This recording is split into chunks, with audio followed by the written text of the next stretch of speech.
દાહોદમાં બનનારા domestic airport મુદ્દે ઝાલોદ તાલુકાના 4 ગામના લોકોએ વિરોધ નોંધાવ્યો। ટાઢાગોળા, ગુલતોરા, શારદા તેમજ છાયણ ગામના લોકો મોટી સંખ્યામાં ધારાસભ્ય મહેશ ભુરિયાની ઓફિસે પહોંચ્યા અને આવેદનપત્ર આપી વિરોધ નોંધાવ્યો હતો।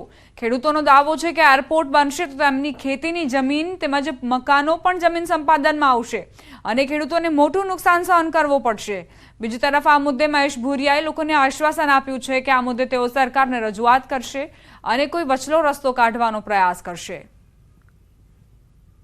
એરપોર્ટના વિરોધ માટે અમે 130 ઝાલોદના ધારાસભ્ય મહેશ ભુરિયા સાહેબને આજ 4 ગામના શારદા, ટાઢાગોળા, ગુલતોરા, છાયણના ખેડૂતો ભેગા થઈ અને આવેદનપત્ર આપવામાં આવ્યા છે અને આ એરપોર્ટમાં અમારે શારદા, ટાઢાગોળા, ગુલતોરા અને છાયણના તમામ લોકોની જમીનો જાય છે, ખેતીવાડીની જમીનો જાય છે, મકાનો જાય છે, કૂવા જાય છે, સિંચાઈ જાય છે। તો એના માટે અમે સખત લડવાના છે। અમે જમીન આપવાના નથી અને એક બાજુ તો કોરિડોરમાં જમીન સંપાદન ગઈ અને આ વચ્ચે આ વર્ષે એવો એરપોર્ટની જમીન લેવા માટે તૈયાર થઈ જશે તો અમે મારવા અને મરવા તૈયાર છીએ પણ જમીન આપવાના નથી। વર્ષો સુધી વડીલોપાર્જિત જમીન છે, જમીન છીનવાઈ નહીં જાય એના માટે મને મારા ખેડૂત ભાઈ બહેનો, અમારા સરપંચશ્રીઓ અને જુદા જુદા ગામોના આગેવાનો આવેલા છે। તો આ માટે અમે વહીવટી લડત આપવાના છે અને અમારા ખેડૂત ભાઈ બહેનોને ન્યાય મળે એના માટે આ વિસ્તારના ધારાસભ્ય તરીકે અમે કટિબદ્ધ રહેવાના છે। નેશનલ હાઈવે પર મુસાફરી મોંઘી બની। કરજણ પાસેના ટોલ પ્લાઝા પર ટોલના દરમાં વધારો કરાયો। કરજણ ટોલ પ્લાઝા પર 67% જેટલો વધારો ઝીંકાયો। કારના અગાઉ 105 રૂપિયા વસૂલાતા હતા, હવે ભાવ વધારા સાથે ₹155ની વસૂલાત શરૂ કરાઈ છે। ભરથાણા ટોલ પ્લાઝાથી 20 કિલોમીટરના અંતરે રહેતા લોકો માટે પાસની વ્યવસ્થા કરાઈ છે। મહિને ₹340 ચૂકવી પાસ કઢાવવાનો રહેશે।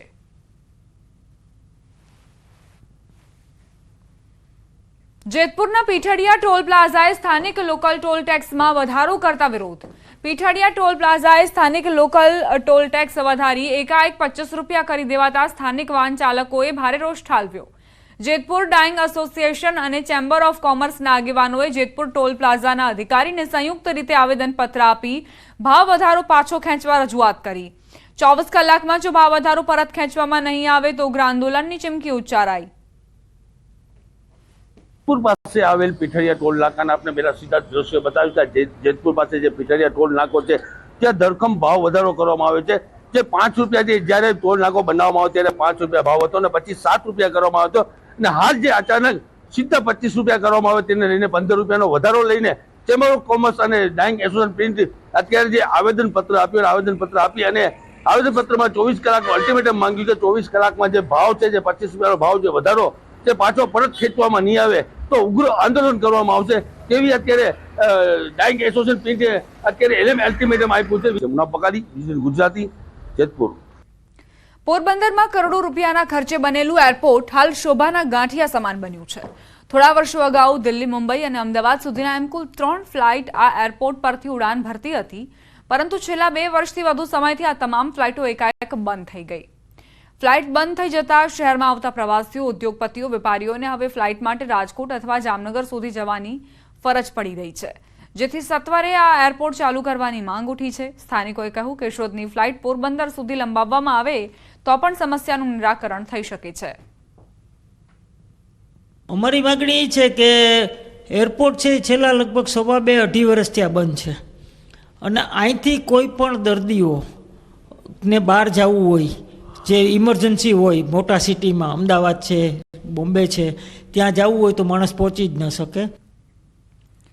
રાષ્ટ્રપિતા મહાત્મા ગાંધીની જન્મભૂમિ પોરબંદરમાં 105 કિલોમીટર જેટલો દરિયાઈ વિસ્તાર હોવાથી મોટા પ્રમાણમાં અહીં ફિશિંગ ઉદ્યોગ કાર્યરત છે, જેથી ફિશિંગ ઉદ્યોગ સાથે જોડાયેલા ઉદ્યોગકારો પણ મુંબઈથી બિઝનેસ અર્થે આવતા હોય છે, પરંતુ ફ્લાઇટ બંધ થવાથી આ ઉદ્યોગકારો પોરબંદર નથી આવતા, જેથી પોરબંદરના ઉદ્યોગ પર આની અસર થઈ છે।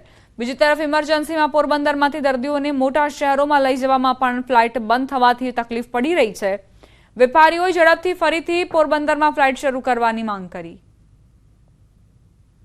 કે અહીંયા ઘણા બધા એક્સપોર્ટ કરતા યુનિટો છે મરીનના, એ બધાના જેટલાના લોકોના જે ઓર્ડરો લેવા માટે ફોરેનથી ડેલિગેટ્સ આવે છે એ ટ્રાવેલિંગ તો ફ્લાઇટમાં જ કરે છે। એનો વિકાસ આને લીધે રૂંધાય છે કે જે ઓર્ડરો અહીંયા પોરબંદરને મળવા જોઈએ એ વેરાવળને મળી જાય છે, સાઉથની એક કોઈ ઇન્ડસ્ટ્રીને મળી જાય છે. દાહોદથી રાજસ્થાનના ચિત્તોડગઢને જોડતો નેશનલ હાઈવે બિસ્માર હાલતમાં છે. હાઈવે પર જતા વાહન ચાલકોને ભારે હાલાકી વેઠવાનો વારો આવ્યો. નેશનલ હાઈવે ઓથોરિટીને અનેકવાર લેખિત અને મૌખિક રજૂઆત કરી, છતાં સમસ્યાનો ઉકેલ નથી આવી રહ્યો. લોકોના વિરોધ અને રજૂઆત તેમજ મીડિયાના અહેવાલના અસરના પગલે હાઈવે ઓથોરિટી દ્વારા સમારકામ કામગીરી હાથ ધરાઈ.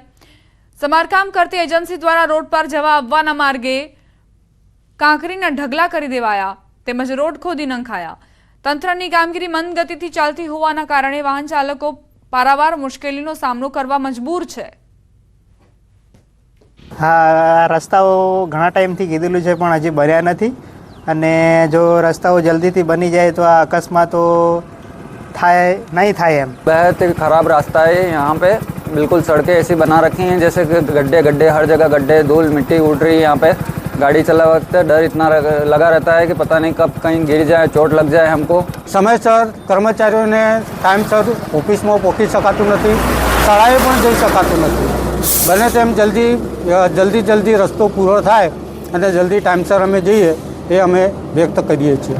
દાહોદ જિલ્લામાં દાહોદથી ચિત્તોડગઢને જોડતો જે નેશનલ હાઈવે છે તેની હાલત અતિ બિસ્માર હતી અને લોકો દ્વારા વારંવાર રજૂઆત કરવામાં આવી હતી. તેના પગલે હાઈવે ઓથોરિટી તંત્ર દ્વારા જે રોડની રિપેરિંગની કામગીરી હાથ તો ધરવામાં આવી હતી, પરંતુ અધૂરામાં પૂરું કામ તેઓએ આ રીતના કર્યું કે આપ જે મારી પાછળ દ્રશ્યો જોઈ રહ્યા છો કે જીસીબી દ્વારા જે લીટા મારી દેવામાં આવ્યા છે, ખાડા કરી દેવામાં આવ્યા છે. એક તરફ જે ખાડા છે, એક તરફ જીસીબીથી મારેલા લીટા છે અને એક તરફ જે કાંકરીઓ છે. ત્રણેય તરફ જે કામગીરીને અવરોધ કરતું રહ્યું છે. વાહન ચાલકોને અવરોધ ઊભા કરવામાં આવી રહ્યા છે. જે નાના વાહન ચાલકો છે, દ્વિચક્રી વાહન ચાલકો છે, તેઓને સાફ જે અકસ્માતનો ભય પણ સર્જાઈ રહ્યો છે. હાલ જે કહી શકાય કે લોકો જે છે ત્યાંથી મુશ્કેલીથી પસાર થવાનો વારો આવી રહ્યો છે, કારણ કે જે કહી શકાય કે જે કામગીરી તો શરૂ કરી દેવામાં આવી છે, પરંતુ જે પોકળ રીતે કામગીરી કરવામાં આવી રહી છે, ત્યારે આ વાહન ચાલકોને સારી સુવિધા ક્યારે મળશે તે તો અત્યારે એક મોટો સવાલ ઊભો થવા પામ્યો છે. સૌરભ ગેહલોત, ન્યૂઝ 18 ગુજરાતી, દાહોદ.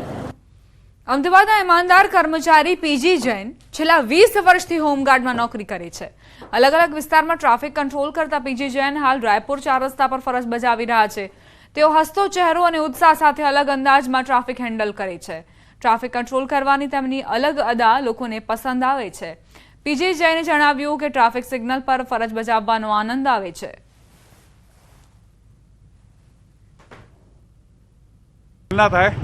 એક્સિડન્ટ ના થાય એટલે લોકો આમ રોકાઈ જાય છે અને લોકો આમ કહે છે કે ભાઈ તમારું જ કામ છે અહીંયા, બીજો કોઈ કરતો નહીં કામ. એવો મને આવી રીતે વિચાર આવે કે આપણે નોકરી કરીએ આરામથી, પ્રેમથી નોકરી કરીએ, હસીને નોકરી કરીએ, એટલે કોઈને મન દુઃખ ના થાય. રાજ્યમાં ફરી અકસ્માતોની હારમાળા સર્જાઈ. અલગ અલગ 6 અકસ્માતોની ઘટનાઓ બની, જેમાં ફરી રફતારના રાક્ષસોએ 2 લોકોના જીવ લીધા. આપની ટેલિવિઝન સ્ક્રીન પરની 6 તસવીરો જુઓ. પ્રથમ દ્રશ્ય અમદાવાદમાં હિટ એન્ડ રનના છે, જ્યાં હાઈકોર્ટ ઓવરબ્રિજ પર કાર ચાલકે 2 સાયકલ સવારને અડફેટે લીધા.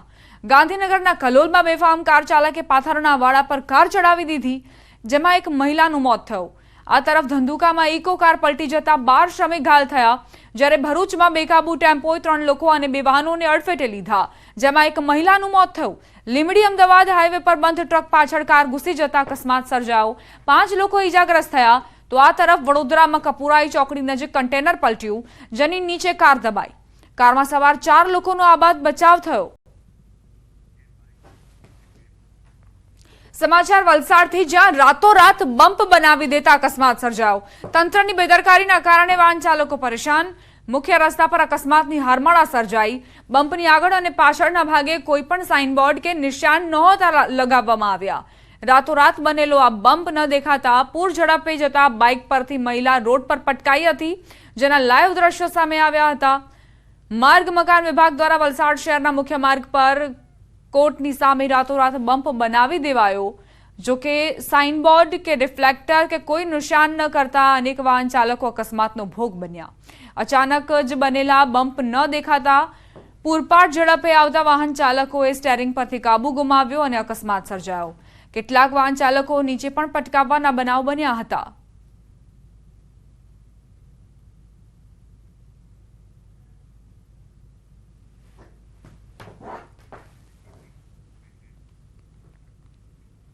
સમાચાર અમદાવાદથી અકસ્માતની ચોંકાવનારી ઘટના બની। ઓવરબ્રિજ પર કારની અડફેટે બે સાયકલ ચાલક આવ્યા। બે સાયકલ ચાલકને ટક્કર મારી કાર ચાલક ફરાર। હાઈકોર્ટ ઓવરબ્રિજ પર હિટ એન્ડ રનની ઘટના। મહિલા સાયકલિસ્ટને કાર ચાલકે અડફેટે લીધી। ડોક્ટર અનિસ અને કૃષ્ણા શુક્લાને ટક્કર મારી કાર ચાલક ફરાર। અકસ્માતની ઘટના સીસીટીવીમાં કેદ થઈ છે। એસજી હાઈવે 1 ટ્રાફિક પોલીસે કાર ચાલક સામે ગુનો દાખલ કર્યો।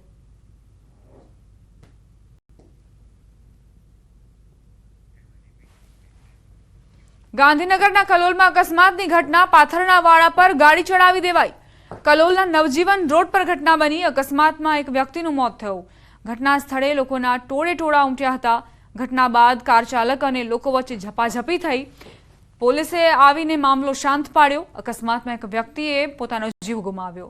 5 જેટલા લોકો ઘાયલ થયાના સમાચાર। ઘાયલોને અને મૃત્યુ પામનારા વ્યક્તિને કલોલની સિવિલ હોસ્પિટલ ખસેડાયા। સિવિલની બહાર પણ લોકોના ટોળા એકઠા થયા હતા।